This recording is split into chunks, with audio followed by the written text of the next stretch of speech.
Long, long ago, in a valley where the sun shone bright and the river sparkled like diamonds, there was a village called Many Ants. It was a place where everyone worked together. The farmers grew the crops, the hunters caught the food, and the children played happily, knowing their bellies would always be full. But one day, things began to change. Chief Ekon, the leader of the village, grew lazy. He stopped caring for the people, and instead of helping, he only took from them. He kept all the best food for himself, while the villagers worked harder and harder with little to eat. Two brave young villagers, Kwame and Kofi, saw that something had to be done. The village needed a change. So one evening, they gathered all the villagers around the big baobab tree. The moon was full. Kwame, with fire in his voice, said, "Why should Chief Ekon eat while we starve? Why should we work while he sleeps? It's time we take the village into our own hands. Together, we can make things fair. We will all share the food, the land, and the work." The villagers, tired and hungry, cheered loudly, their spirits rising. Kwame and Kofi looked at each other and smiled. A new day was coming. With the people's support, Kwame and Kofi led a great change. They told Chief Ekon to leave the village, and he did, grumbling as he went, for the first time in a long time. At first, life was good. The village was filled with laughter and everyone had enough to eat. Kwame and Kofi were fair leaders. They made sure everyone worked the same amount and got their share. It seemed like the village had finally found peace. But soon, small changes began to creep into the village. But power is a heavy thing to carry, and Kwame started to change. The village needs a stronger leader, he told the people. We can't all make decisions. Someone has to be in charge, and that someone is me. The villagers, trusting Kwame,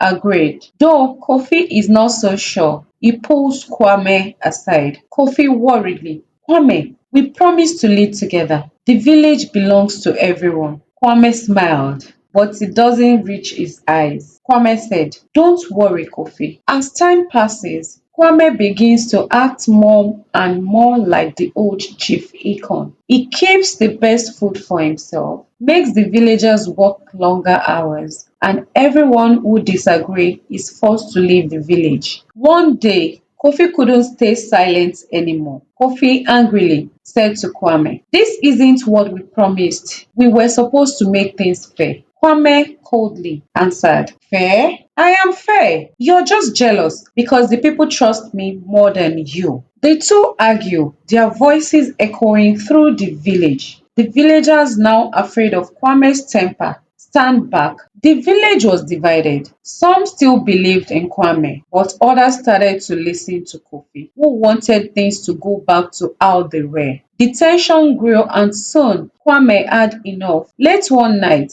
he and his closest fellows chased Kofi out of the village. Now with Kofi gone, Kwame takes full control. Amina, a clever and sly woman, became Kwame's most trusted advisor. She tells the villagers that everything Kwame does is for their own good. Even though they begin to feel the weight of his rule, Amina says sweetly to them, "Kwame is our great leader. Without him, we would have nothing. Remember how bad things were before. You should be grateful." But the people knew something was wrong. Kwame had become just like Chief Ekon before him, selfish and greedy, and the villagers were more afraid than ever. Just when things seemed hopeless, something unexpected happens. One night, while the villagers sleep, a stranger arrives at the edge of the village. It's Kofi. He has returned, but not alone. He brings a group of people from another village who believed in fairness and working together.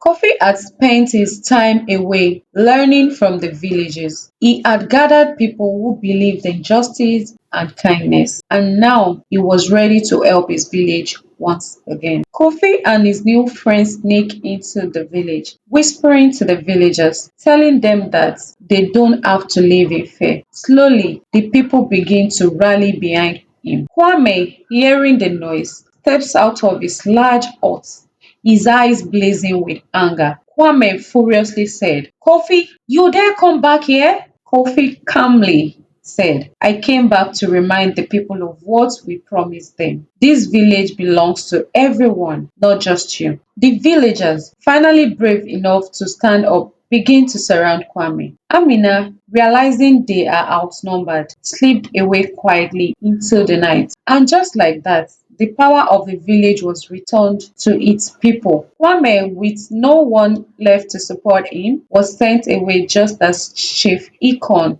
had been. With Kofi's guidance, the village of many hands returned to its old ways, working together, sharing the food, and making decisions as community. The villagers had learned that no one person should have all the power. And so the village of many ants became a place of fairness and kindness once more. The people walked, laughed, and lived happily, knowing that they have the strength to protect their village from greed and selfishness. Remember, true leaders are the ones who work for everyone, not just themselves. And the power of many hands working together is stronger than any one person. And so, the village of many hands learned an important lesson. True strength comes not from one leader, but from many hands working together. The power to create fairness, kindness, and peace belongs to us all. Thank you for joining us on this journey. Remember, in your world, just like in ours, it's not how much power you have that makes you great. It's how you share it with others. If you enjoyed this story, make sure you like, share, and subscribe to this channel for more magical tales from far off lands. And always remember, even the smallest turns can help change the world. Bye bye.